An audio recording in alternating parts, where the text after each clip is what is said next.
So it's a hand span to the mic. Yeah, that sounds about right. I'm sure you've got a lot more experience with this than I do.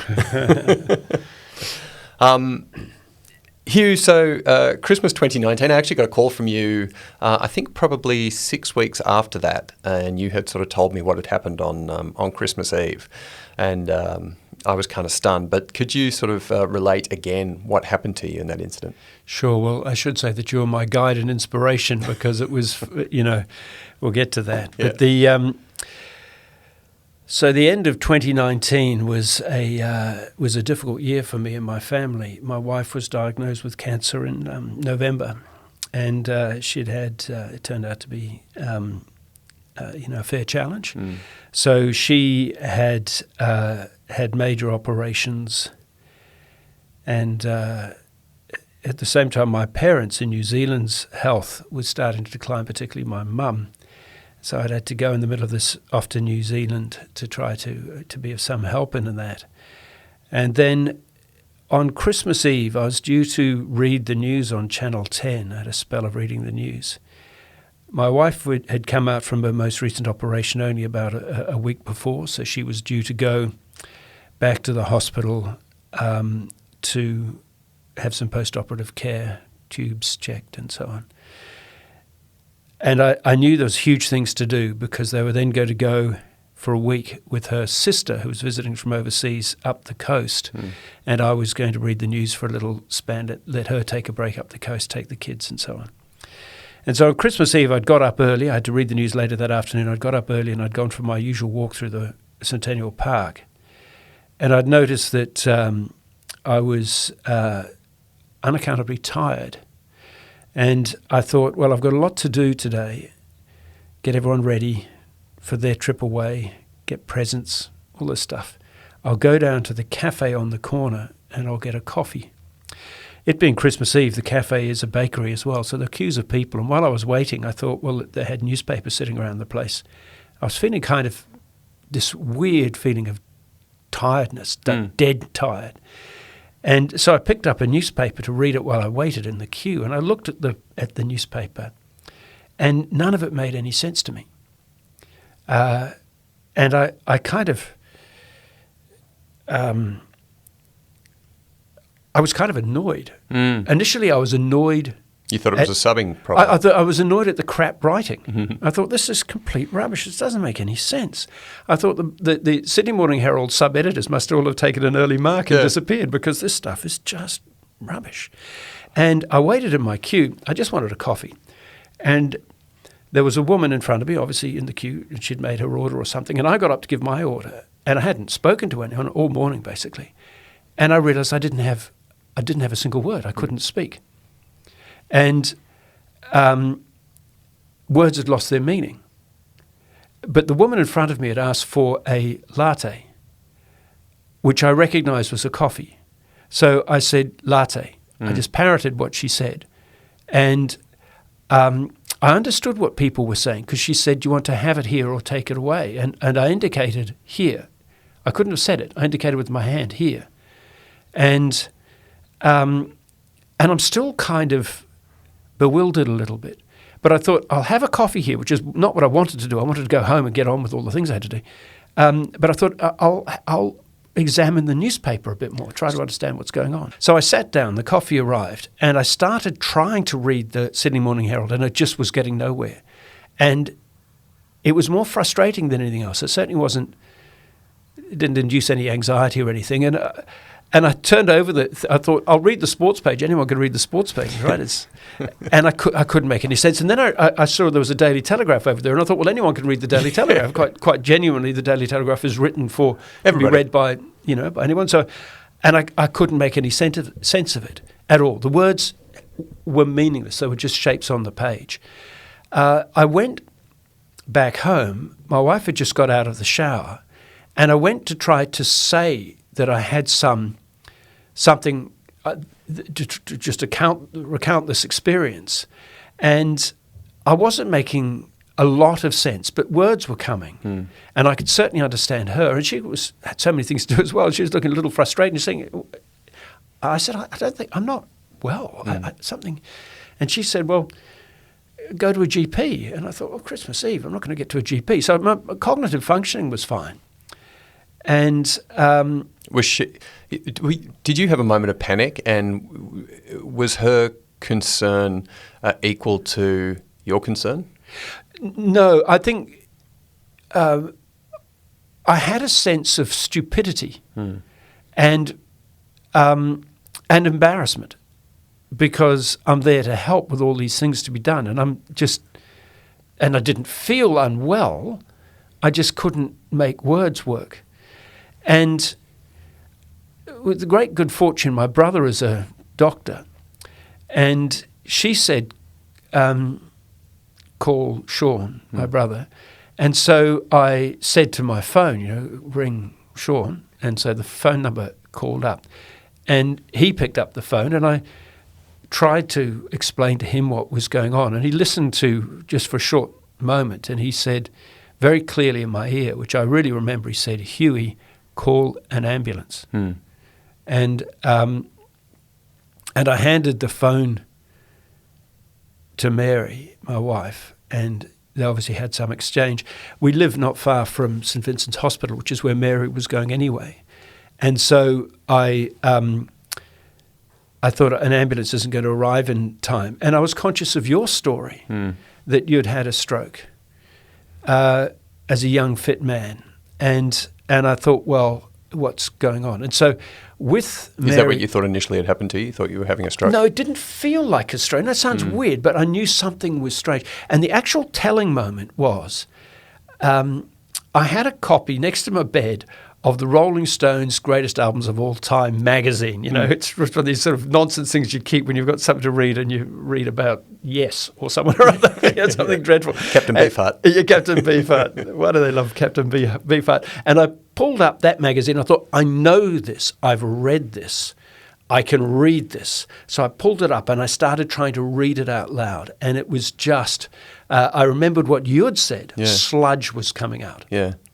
And I thought, I don't know what's going on. But at the same time, this is the weird thing, I kind of had this sense that if I whacked myself on the back of the head, everything would clear, like the old-fashioned TV set where you give it a tap on the top and all the signal comes clear.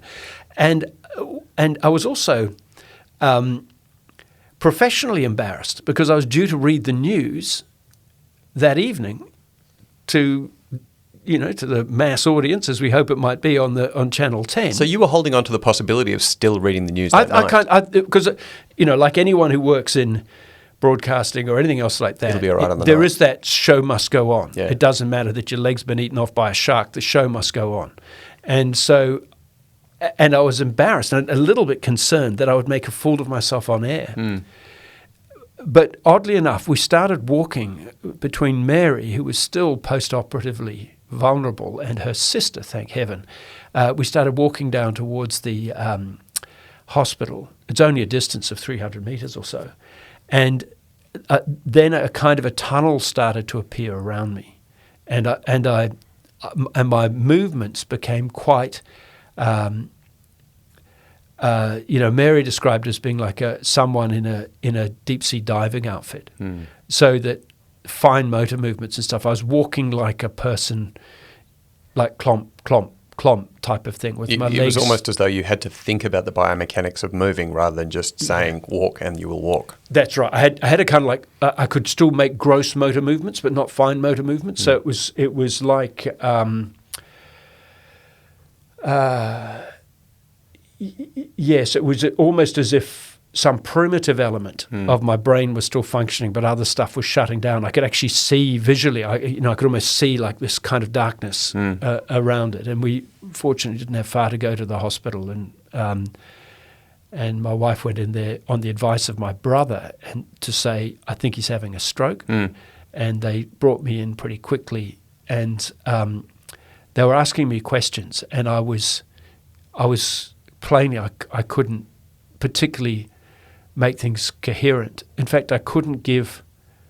They said, "What's your date of birth?" I could hear everything. I could understand everything, and I couldn't come up with an answer. I hesitated and stammered through it. And did you know the answer and you couldn't tell them, or you? No, you didn't have the information? I don't know at that stage. But I remember I said 20. Yeah. which is nonsensical. I mean, it was coming up to 20. Was that it? Was I 20? Yeah. No. That was the one number that you could recall I came at that up point there. in It sort of time? seemed to have some relevance that I could get out there. I knew it was wrong. Yeah. But all I could say was 20. And then next thing you know, I'm in the MRI and then I can't remember which one they did first, but I stayed conscious through this. But they put me into one sort of a scan, and then they came out and they sort of said with excess cheeriness, they said, right, we're going to give you another one of these, a different scan now, and they shoved me into the other one. How was your mood? I was relieved to be there. Yeah. At that point, I thought, I'm in someone else's hands. They know You're in what your they're best doing. opportunity. I'm here. Okay, so now I can do whatever. And that's where they found a brain tumor. So... Did they tell you straight away? They were pretty good, actually. So after the first scan, they apparently went out to Mary and said, we think he's had a stroke. And then they went in to do the other scan with whatever else it tells you. And then they brought me back out again. And a really excellent neurologist was there on duty on Christmas Eve. And she said, look, you've got a brain tumor. We think it looks benign. Doesn't look like a metastatic brain tumor, and we're going to work with you on that. Had you managed to recognise that emotionally you had been affected by something that was in your brain as well? Like, did it feel like a sort of out-of-body experience? Did it feel like it was happening to someone else? I felt like it was happening to me, and yet I was quite passive about it. Right. She also said it's inoperable. And it's funny how she came up with that answer. It wasn't, I remember thinking, I thought inoperable was the kind of thing they decided after a lot of investigation. But she said, look, you've got a brain tumor. Yeah. It appears to be benign. It's inoperable. Because of the location? Because of the location of it. And also, once I saw the scans and it was talked through, I realized that it was so well involved with other parts of my brain that essentially you'd have to take out a lot of brain to get to it. And she said it's in the language part of your head, which explains what had happened. And the funny thing is that in previous years, I'd started to have migraines, and certain conditions would bring them on. If I was dehydrated, a lot of sunlight, a lot of driving and bright light, stuff like that would start to trigger it off. So I'd started to get these migraines, and I'd also started to have, and I'd realized this, almost permanent low-level headache. Right. And I also had exercise headache. So if I set off to do a bunch of push-ups or something, I could feel fine. At about the 40th push-up, suddenly there's a stabbing pain in my head. And I remember one time when this happened, getting this cold clarity, almost like a voice in my head said, there's something in your head. And I kind of examined that as an idea. This is long before the partial seizure. And I thought, there is something in my head. Something's changed in my head. And, of course, being an Australian male, I did nothing about it until finally you had to. Until it knocked on the door. Because you called me I think it was probably in February, probably sort of 6 weeks after the incident. And we had a short conversation about other bits and pieces and a friend in common. And then you said, oh, look, something strange has happened to me. And in inimitable Australian style, you sort of downplayed what had happened. And part of that was because you had other things that were happening in your life and what had happened to Mary. And I think part of it is because we all do that. We all sort of, I mean, this is definitely something that happened to me when I had my stroke. I made every effort to pretend that nothing had happened, because if I pretended nothing happened, then maybe nothing happened. Maybe it's something I'd gotten away with. Maybe it was just a good story. And you sort of gave me the impression that it was something that was being managed and it was okay. And, sort of 90% of your speech seemed to be fine. But when I was talking to you, I'm like, well, you are somebody who has a fluidity of language, a beautiful fluidity of language. You speak in beautiful, complete sentences and paragraphs, and a little bit of that it seemed to have been lost in that conversation that we had, just a little bit. You're the only person who actually noticed it. My wife had noticed it, and also I'd learnt something through this process, and that is that when we speak, We're like pianists. A piano player doing the concerto is not thinking, where does my middle finger go next? No. You can't do that. They're in a different space creating the sound. And we're the same. If we want to talk about anything, the words organize themselves around our thoughts, and we don't go looking for the next word, except for those occasions where we go, what was the name of that person, or where was that, or what do we, so we all at some stage will do that. It's called word finding, and the brain normally does that quite automatically.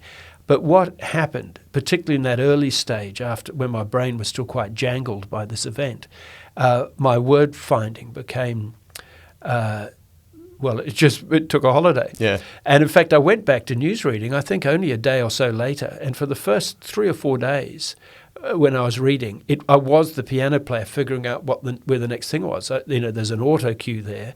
And I would read the words with quite a degree of concentration without necessarily even taking in all the meaning of the word. And then after 3 or 4 days, it started to get back to fluency. But I noticed that my brain would throw up words which were not the correct word. And immediately I'd know it wasn't the correct word. And it was happening all the time, in fact. So often that I didn't even take note of it. But I took, because I wanted to report back to the neurologist, I took note of a couple. And an example being is that we'd gone to a neighbour's place. He has a swimming pool, and he also is a great cook. So the kids were in his pool.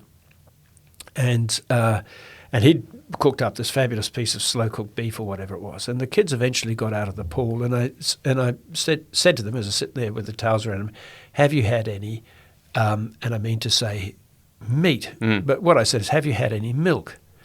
And the kids kind of look at me like, and then I immediately know what's wrong. And I'm looking at the stuff there, and I have to, this red fleshy stuff. And you just don't know what it is. And I went, meat. Have you had any meat?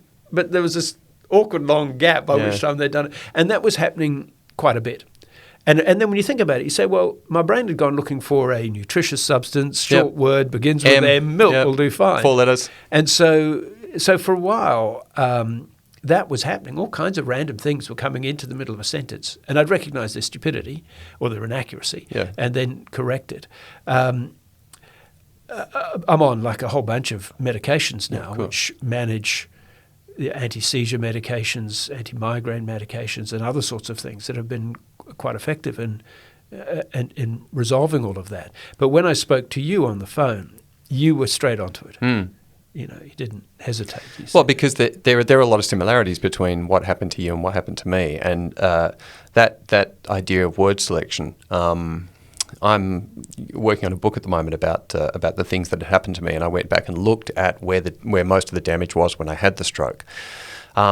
And I had always made the assumption, I'd had this sort of simplistic understanding of the way that the brain worked, and I was like, it was the language function was where the damage was, but it's in the Broca's area, which is actually it's almost a conduit between the 4 parts of the brain that are required for language. But I had a similar thing where there would be words I'd be talking. This was after I'd had most of a recovery.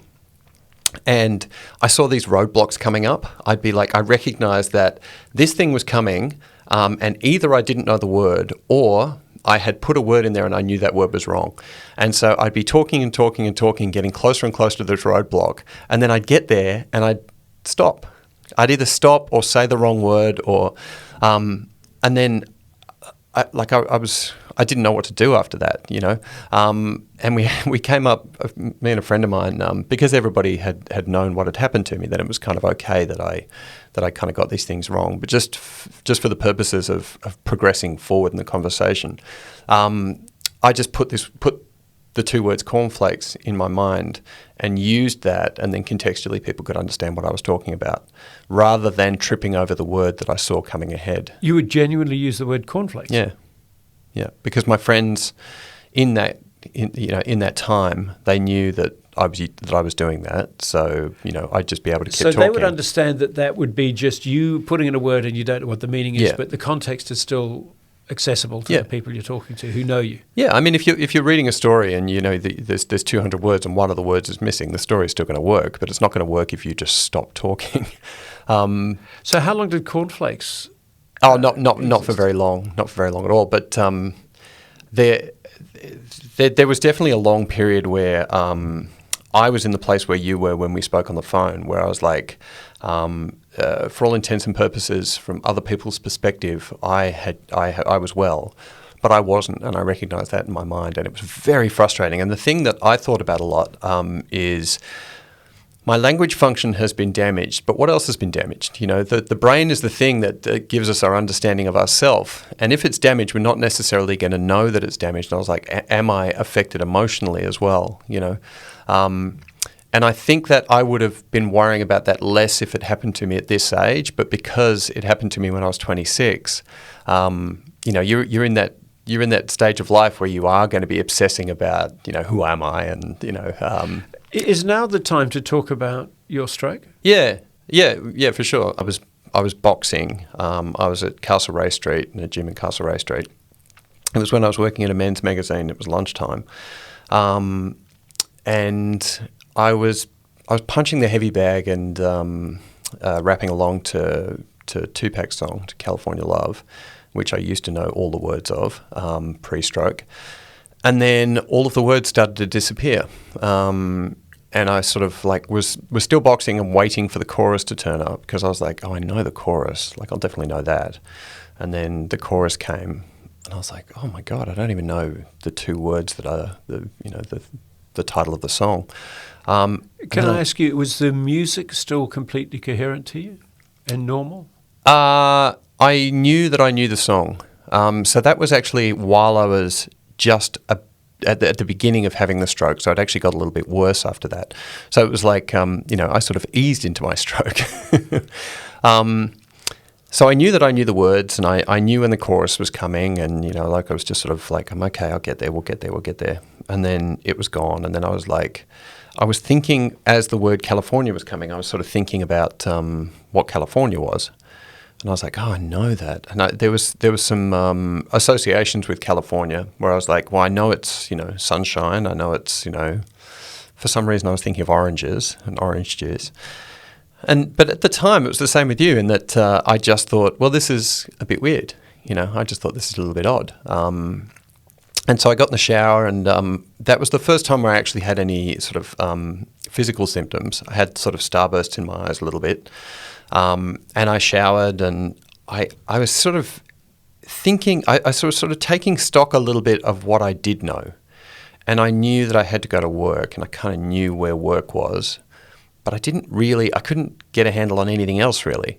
Did you put it down to, say, over-exercise? Or? No, because it was such an unfamiliar experience. But in that moment, even then, I wasn't panicked. And I think part of the reason that I was panicked is because I didn't necessarily have the mental faculties at the time to sort of have enough awareness to be panicked. So the panic came when I walked out of the gym, and a friend of mine was in the front of the gym, and he was a guy at the magazine. And I didn't know his name, but I knew that he was a friend of mine. And I sort of looked at him, and I was trying to say, oh, the strangest thing is happening to me, or, the strangest thing has happened to me, or, whatever. And nothing came out. A little bit came out, but nothing that was discernible as language. And so then, incomprehensible gibberish. Yeah, so probably, a groan. Because, talking about that pianist analogy, I knew that I had to put my hands on the keys and I had to press the keys. So I kind of knew that my diaphragm had to contract and that I had to, propel some sort of...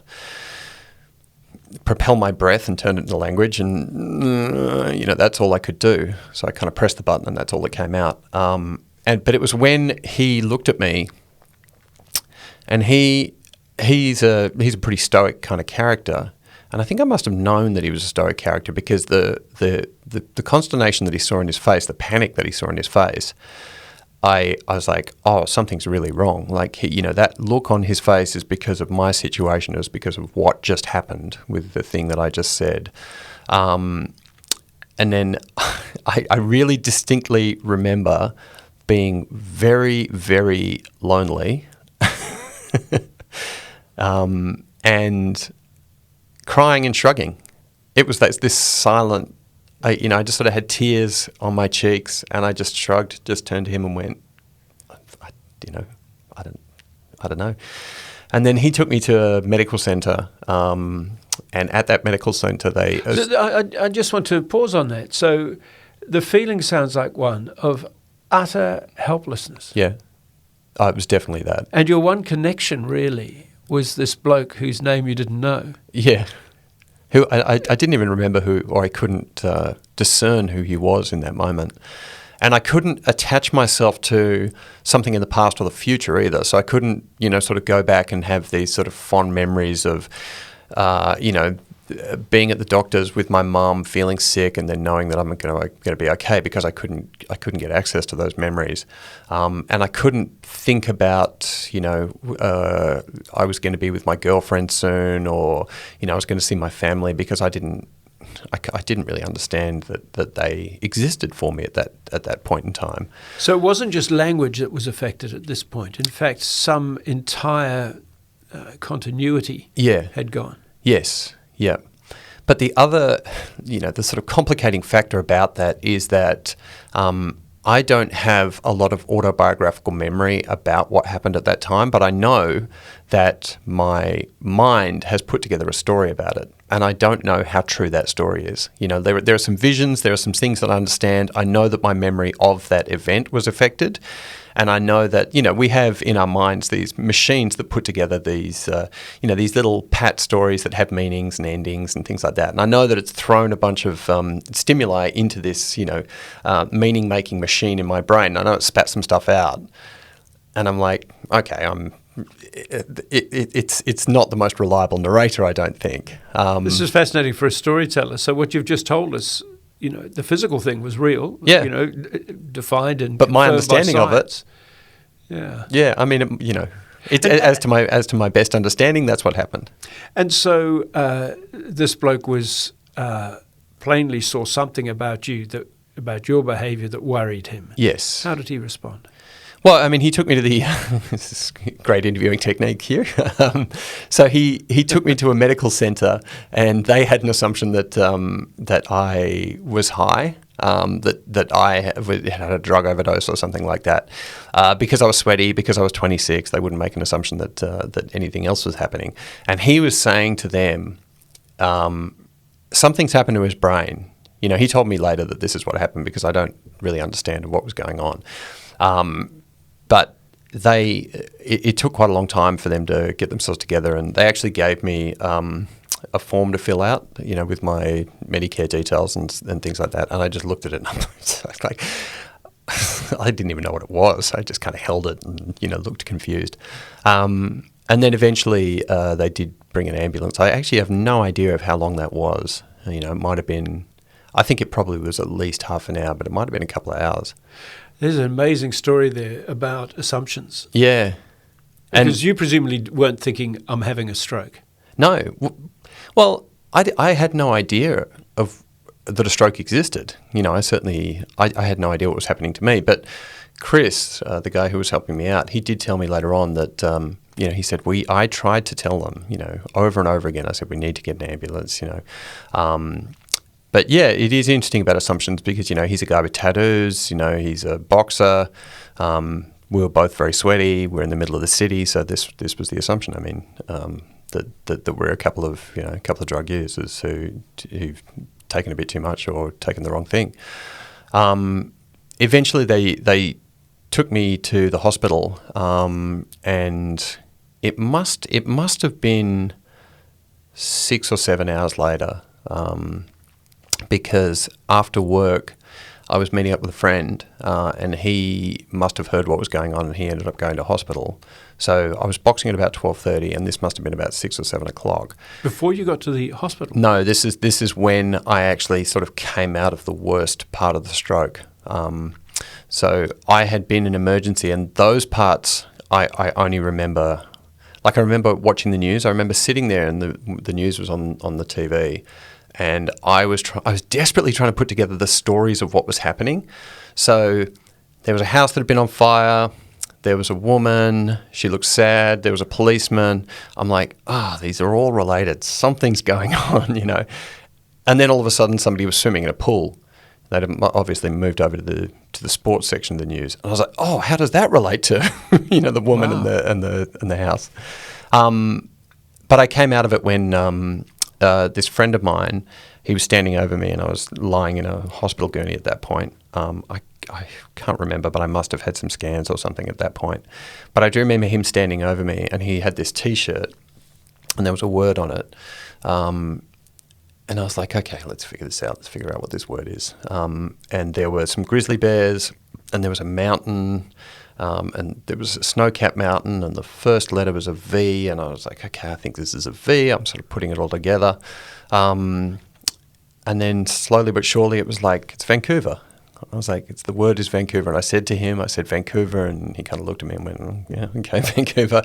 But that was when it was like, okay, I'm moving in the right direction now. It's funny because I would have thought that if you had, by this stage, the medics have figured out you've got a fit 26-year-old man.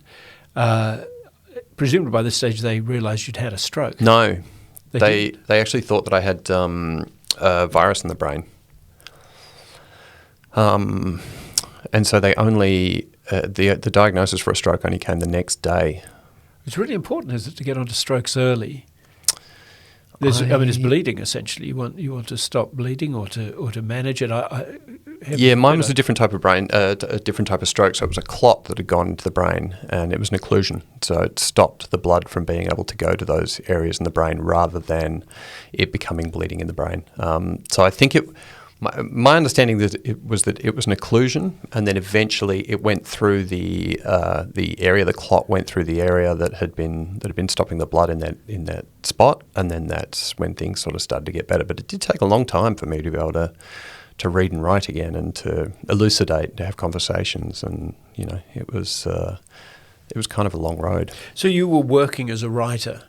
I was working at Ralph magazine, and I remember the day when I went back to work, and they said, okay, well, don't do anything that's sort of mental heavy lifting. So I just did Q&As and listicles and things like that. And I recognised that when I went back to work, my understanding of humour still existed, because we did a lot of sort of humorous articles. And I was like, it's funny, it's the cadence, not the language, that sort of makes the humour. And I could still sort of write that stuff.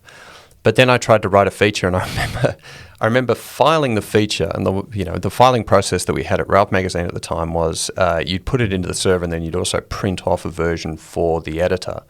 So I took it into the editor's office and put the article down, and then I walked back to my office, which was sort of like 6 desks away, and I sat there and looked at him, watched him in his glass office start reading the thing, and he was like holding it with 2 hands, and then leaning on one arm, and then leaning in his hands, because I could see that he was like, what am I going to do with this guy? This was gobbledygook. This doesn't make any sense. I want to wind back just slightly. You said that humour is based not on language but on cadence. What do you mean by that? Well, it seemed to me that the language parts of my brain, you were talking about this pianist thing. I actually spent a lot of time then thinking about the way that language works, because what had seemed to happen to me was that the modular aspect of speaking, of writing, had been broken for me.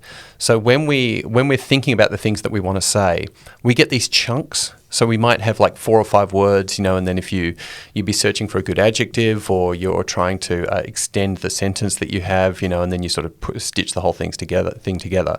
But at the time, I was sort of doing it word by word by word by word. But when I was sitting down and sort of writing these articles, and when I was joking around in the office and things like that, I could get into the rhythm of it. Bump, ba-dum, ba-dum, ba-dum, this is where a punchline goes. This is where we have a setup, all that sort of stuff. That sort of style of humorous writing that we had for Ralph. And I sort of still had that. And so it didn't necessarily matter that I had all the perfect words. I could go and put them in later on. But as long as I sort of had the structure of it, I could still do that type of work. It was only when I went and tried to do long form stuff and do features was when I really sort of came a cropper. What has happened to your brain in terms of language since then? You know, obviously you are a professional writer with tremendous successes, lots of books sold, and a number of genres. So did your brain just come good? It was a really slow process. And after I had the stroke, so I had the stroke at 26, and then at 29, I had a heart attack and had to have a valve in my heart replaced.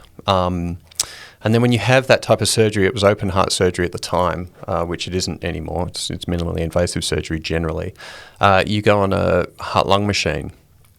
And there's a thing called pump head that actually affects your cognition as well when you go on the heart-lung machine. And there is actually a couple of really interesting research articles about how Dick Cheney's politics changed when he had a series of heart attacks. And he had to be on the heart-lung machine, and sort of, you know, he became an arch conservative, whereas previously he'd been a centrist. But I had changed then as well, and I think that I sort of there'd be a few wars that might not have been carried out. That's the suggestion. That's the suggestion. Who knows? But that is it. That is something. So previously, I had been thinking about brain damage in the context of language for me, and I had gotten to a point where I could, you know, write a Ralph magazine article, which, you know, is not the height of literary achievement, but, you know, it's something. So I could do that, and I was sort of perfectly happy doing that, and I was pretending that nothing had happened to me, and I was drinking a lot and partying a lot and, you know, just sort of living my life. But then at 29, I had this heart attack. It was a related issue. And I went on the heart-lung machine. And from my perspective, it felt like I had brain damage again. But it wasn't language. It wasn't just language. It was emotional this time as well. And it feels to me like that's where my career started, you know, at age 29, because previously everything that I'd done was sort of a bit tongue-in-cheek. I did music criticism. I, you know, worked at Ralph magazine, which is, you know, there's a lad magazine. Yeah, it's a lad's magazine. It's like everything was tongue-in-cheek, nothing was serious, you know. But because I'd had this incident where things that were serious to me happened to me, and I was sort of really cognizant of the fact that I wasn't going to live forever, you know, like I'd had this moment and I thought a lot about what it would have meant if I had died then. And I was like, I want to do something different. And that was the first time I went to Iraq a couple of months after the heart attack, and did an embed with the ADF, and that's when my career sort of changed. So you say it changed you emotionally. What emerged from that? What was the man that emerged from that? Well, I wanted to do, I really kind of wanted to do serious work then, or I wanted to do something that would mean things to the reader more so than just like, this is a chuckle, this is nice, so, you know, this is, you know, whatever it is. Not to undervalue a good chuckle. No, I love a good chuckle, it's great, you know, but it just wasn't the thing that was driving me at that point in time. And then things changed again significantly for me when I first started working with Mark Hunt. So I'd worked in the entertainment space, and I'm sure you'd be mindful of the fact that quite often, as a journalist, you have 10 minutes with someone, or 15 minutes. You have an understanding exactly of what you want. You sort of corral them to the tone of the story that you're writing or that you're putting together as a package. You get it. It all works. It's great. You know. Like there's something in that, you know, that means something. But when I did this book with Mark Hunt, I was like, oh my God, I'm actually going to have to know who this guy is. You know, for those who don't know, Mark's actually coming up on the podcast, and he's a guy who went through a lot of really traumatic events, and he hadn't spoken to anyone about those events. He's a UFC fighter. He was in a very abusive house where there was rape and incest and things like that. One of the scariest father stories I've ever read. Yeah, it's really brutal. It's it's a really the first couple of chapters are a really tough book to read. But when I did that, it felt gratifying. That felt like what I wanted to do. Did you have a moment? What was your sort of journalistic moment where you were like, this is what I'm doing it for? Yes. I'm so listening to you that it's funny to wind back and think about myself. It crept up on me, but even when I was a teenager, because I started out of school and I started from Christchurch in New Zealand, and they sent me off to a course in the second half of 1979 in Auckland to learn basically shorthand typing and a few of the basic skills of journalism. And I was about to go back to Christchurch. I'd pretty much wrapped up when I got a telegram from my Christchurch boss. Telegrams, do you mind? Mm-hmm. Saying call the office, and I called, and that was how I learned that there was an Air New Zealand flight was overdue on a tourism flight over Antarctica. Right. And the search and rescue centre was being established in Auckland, and so I scurried off to the search and rescue centre. And in the course of that, there were a lot of calls coming in. There were people there trying to see what they could find out. There was not much they could do. The plane had gone missing in or around Antarctica. It was evident at a certain point that it wasn't just a radio difficulty. They weren't going to come back because they were overdue to come back to anything. So it must have crashed somewhere into the sea or into the mountains. Mm. And in the course of this, the phone would go, and it was the BBC looking for information. And the guy who was the search and rescue coordinator would just hand me the phone. This is how kind of small town in a way it was, and said, look, can you talk to them? It's the BBC. So I would give them the latest information that they had. I was reporting for the BBC on what turned out to be a disaster. Mm. And 257 people, I think, died. Mm. And we went through the night with that, and eventually I was actually near the telex machine when it started clattering away and said, wreckage sighted, no sign of life. And I actually let the search and rescue coordinators know that this had just come up on the telex, so I knew before they did. And so again, at that point, it was a confirmed disaster. Mm. And again, I filed through the night. And I remember the next day I walked out, and it was a midweek day in Auckland. It would normally be busy. It's a busy city, and there was nothing there. It was almost like a neutron bomb had happened. Everyone, I think, stayed home, and it was almost cinematic. I hadn't slept. I walked through there. You had that sense of being sort of washed through, and there were literally newspapers blowing in the street from the previous day, and almost no one in sight. And I had a sense for the first time that two things: that big things affect everyone, and they change people's perspectives about things. And also, importantly, for a very young lad, I was only 18 years old, that history is not immutable. As a child, you think all history has happened and everything from now is going to be some sort of consistent present. And at that moment, I just realized that history changes. Everyone's changed by this. And so from that very early on stage, I recognized that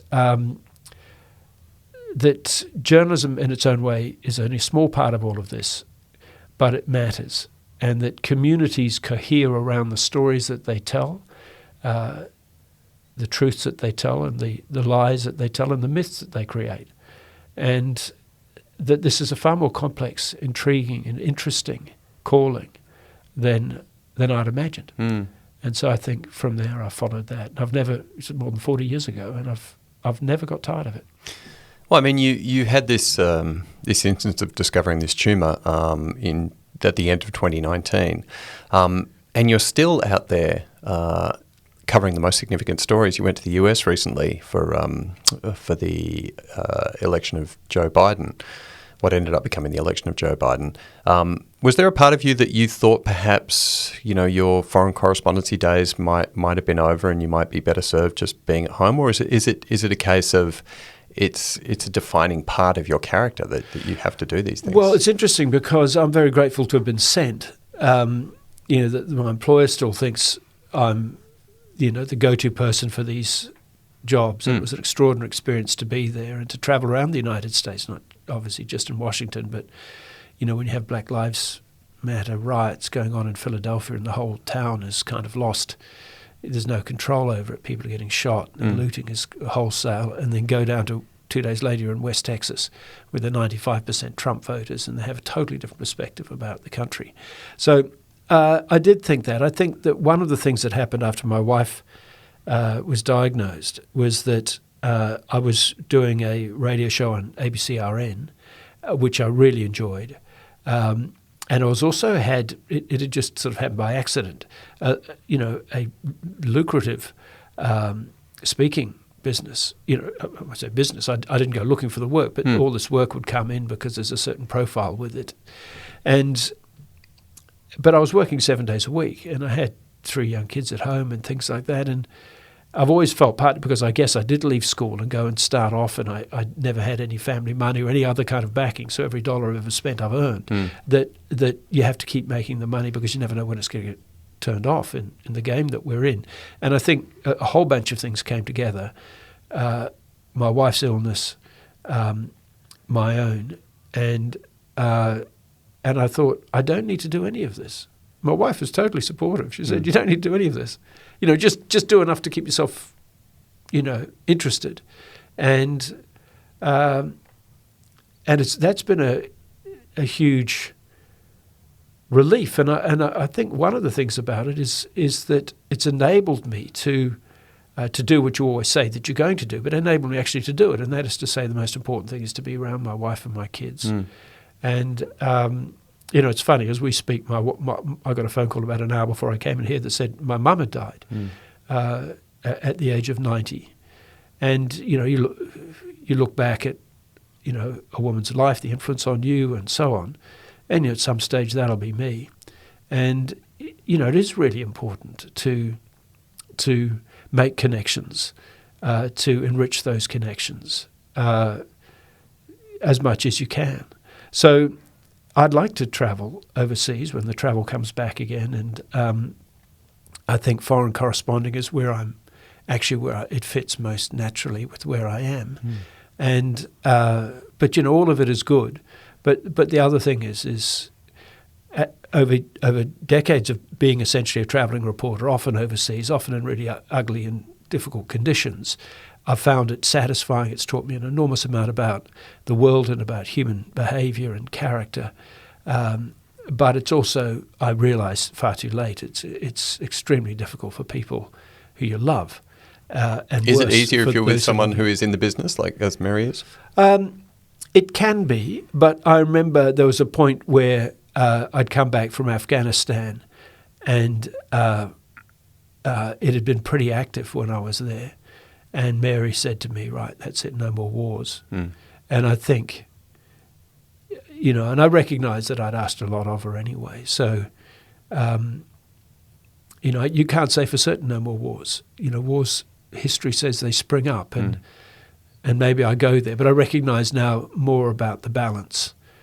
You also feel a certain responsibility that if you're in an outfit and there are complex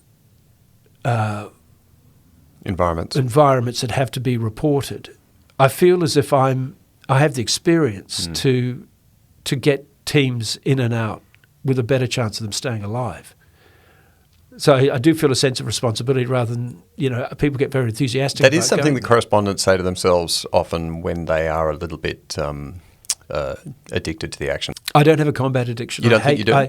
No, I hate wars. Yeah. I hate them. No good comes of them. I think my reporting has been often about what happens to people at the bottom end of power. And war is an ultimate expression of that. I have nothing but loathing for wars. You can have good days in war zones. You can make extraordinarily strong relationships very quickly. But the balance is awful. If there were no more wars, the world would be a far better place for it. But have you been in a situation where you were exhilarated at the idea of entering a conflict zone? I mean, this is something that a number of Australian journalists, including Michael Ware, have had issues with. Even though you hate the idea of war and the bloodshed and the conflict and all that sort of stuff, but there is almost a physiological want to be in those situations. Well, Michael is a friend of mine of long standing, and we worked together for CNN out of the out of Baghdad for a period. He was he basically was a lifer in that war. He rarely left the war zone. No military person deployed to the Iraq War spent as much time in there as Michael Ware did, and he sought out the most kinetic battles the whole time, and so that's Michael. Michael is a remarkable human being. He's paid an enormous price for that fine reportage and courage that he's displayed in war zones. For me, conflict zones are, there's always a sense of dread, anxiety, but mixed with curiosity, professional interest, and also stories. We're in the game we are. We would not be in the game we're in if it were not for the fact that we are drawn by stories, human stories, and they don't always have to be in really flash, bang war situations, but in all. But they happen more often in zones. that context. They can do, and they seem to have sometimes a particular moment. And the thing that I look for in those war zones, those big war zones, are the tiny micro stories that tell the picture, and often about what it's doing to a particular person on the ground. You're constantly stumbling over remarkable stories, always remarkable stories, because the stakes are so high for everybody, and that's it. It's the military. They talk about a target-rich opportunity or a target-rich environment, which means essentially there's lots of the enemy to shoot. But if I take that metaphor and say that as a journalist, if you're looking for stories, it's a target-rich environment. There are so many stories of so much critical importance. Everyone's living so much on the edge that you find so many stories. That's funny you should say that. It puts me in the mind of when I was with our friend Deng Adut. I wrote a book with Deng Adut called Songs of a War Boy, and when I was in South Sudan with him, we're sort of retracing his steps.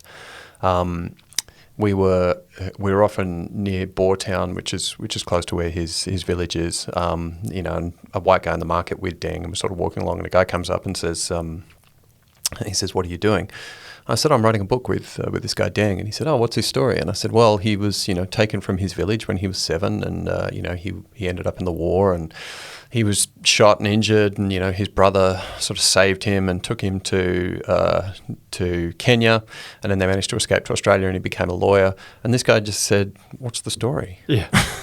It's like, I don't understand. It's funny, because when the book came out, a journalist of some note contacted me, knowing that I had a connection with Deng. Totally skeptical.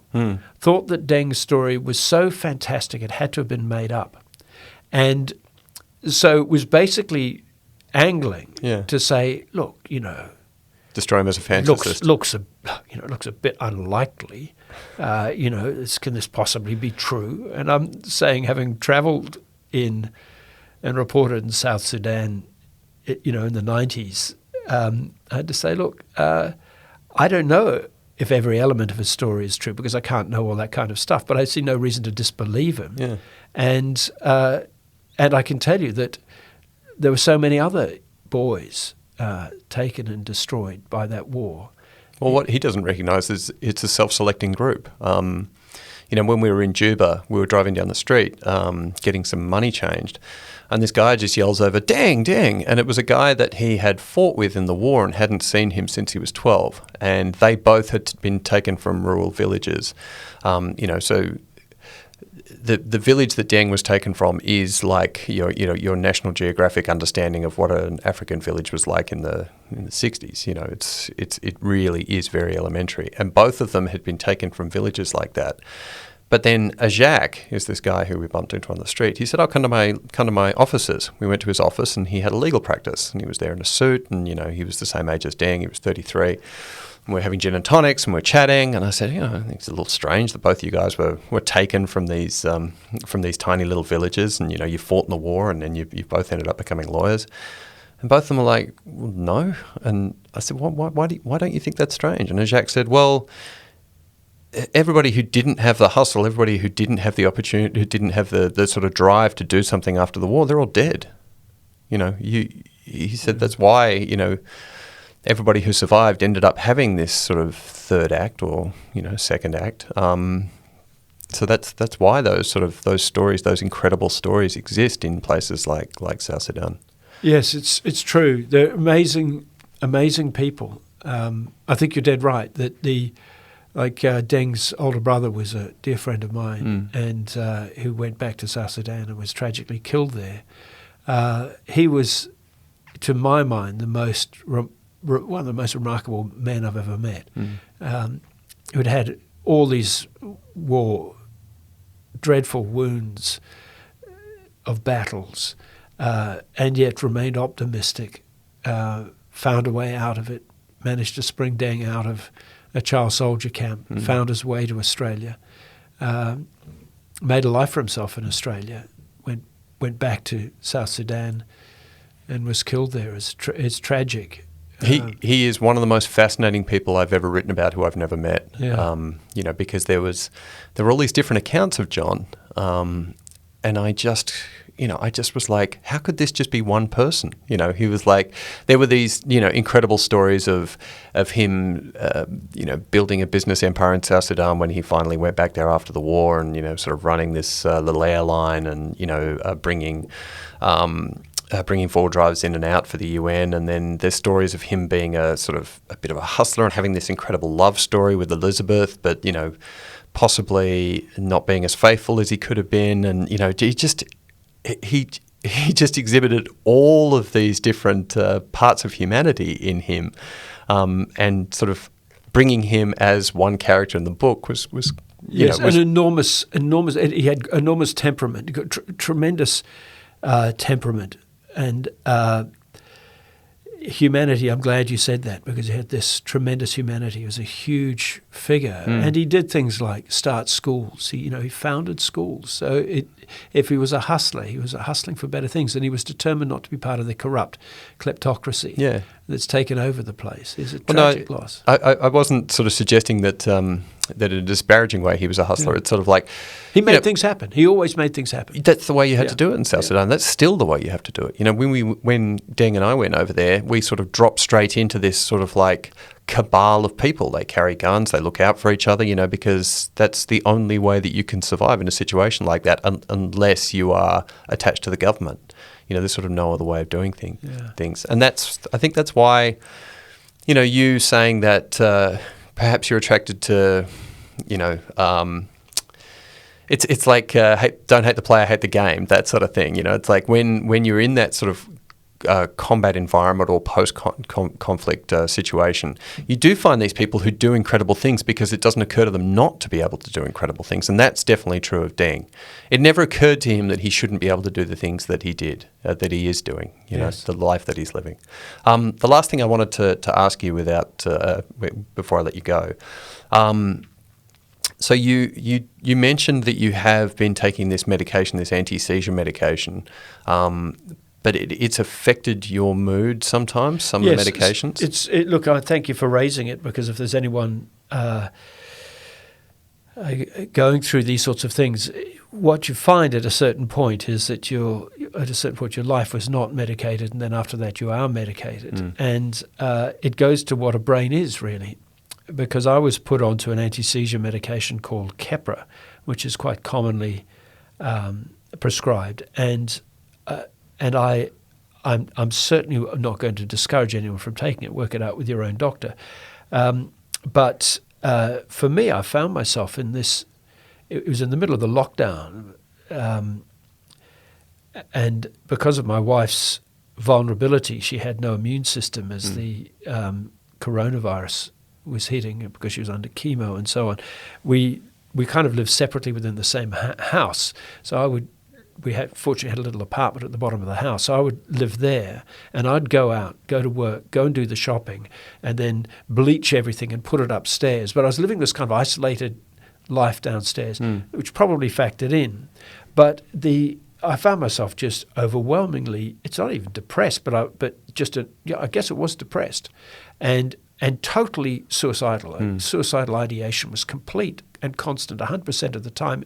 I wasn't agitated about it. It was just completely like that. Did you recognise that it was a byproduct of the medication, or did you think that they were your thoughts? Well, it was hard for me to tell because at the same time there was a lot going on. My wife was really in a battle, which she's progressing well with, but at that time she was in a hell of a battle.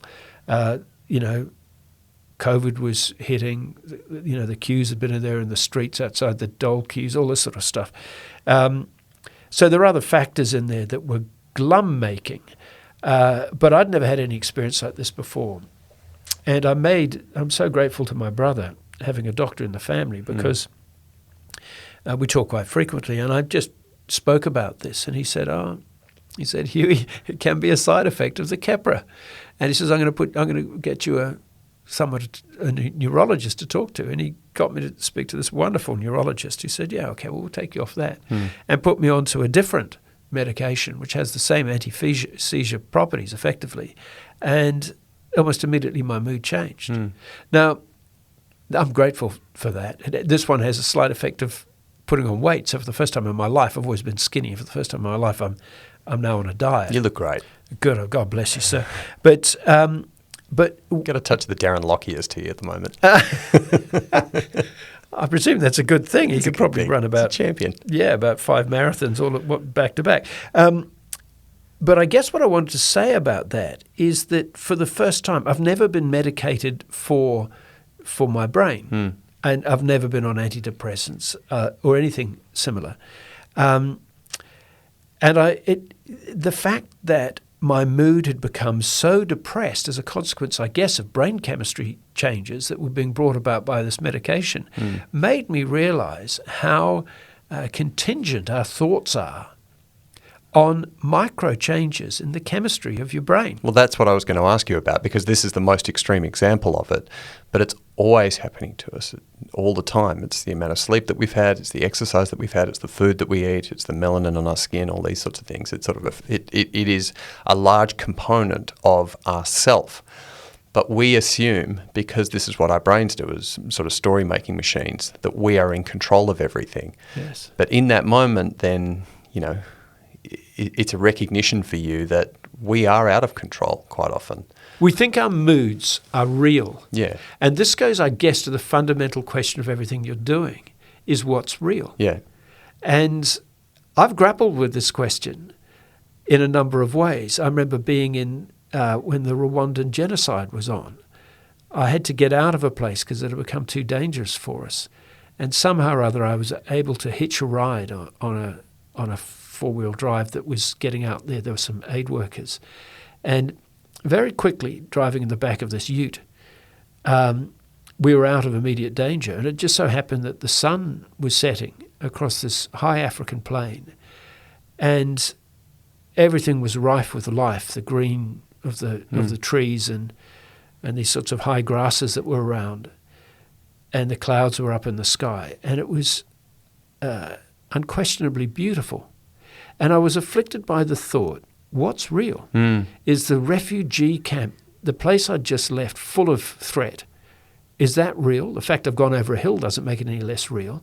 Is this more real? What about the people in Sydney and Melbourne and Adelaide who might listen to my story? Are they not living a real life because they're not in a state of danger?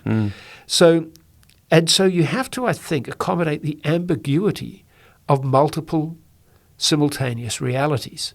Which is something that we do particularly poorly, and I think that's sort of affected our polity over the last few years. Everything is binary. Everything's good or bad, and that's there's no place that it's more apparent than on Twitter. Somebody's a good person or a bad person, and good thing happening. Well, I think of some of the Jewish things, the notions about every person contains a universe, and I think in many ways it's true. We are in multiple universes, and then when you come down to your brain function within that, you don't know which universe you're in, or how much you own or control it, or how real it is, or how much it even belongs to you.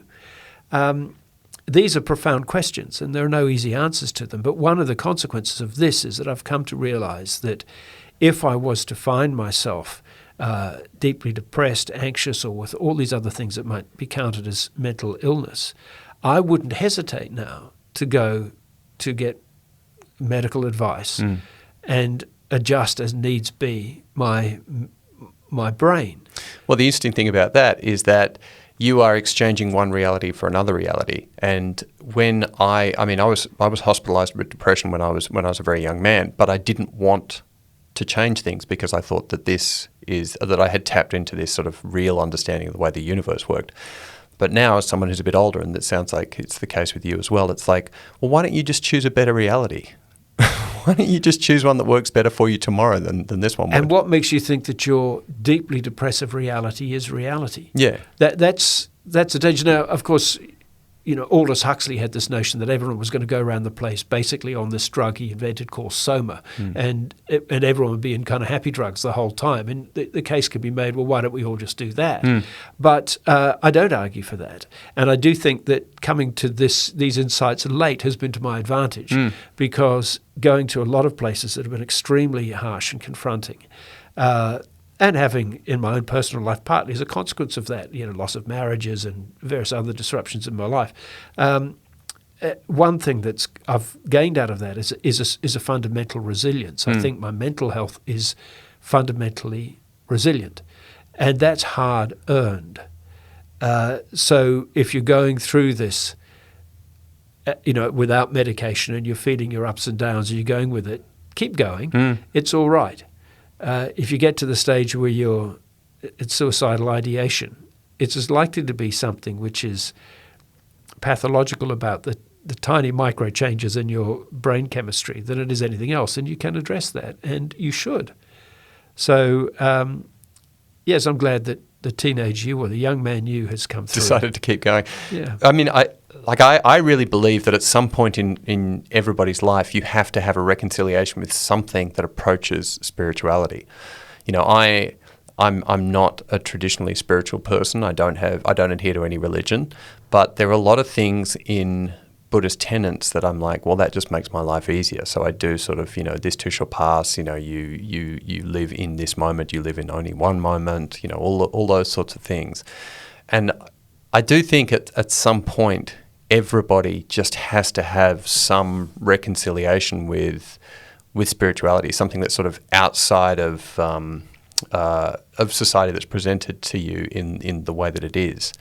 Just something else. And I did a book last year with Archie Roach, and he was talking about his Pentecostal upbringing, and then his understanding of his indigenous spirituality, and he still spoke quite fondly about the Pentecostal days, and the time that he spent in church and singing and clapping, and he really would get back there, and he'd be like, that was access to God for him.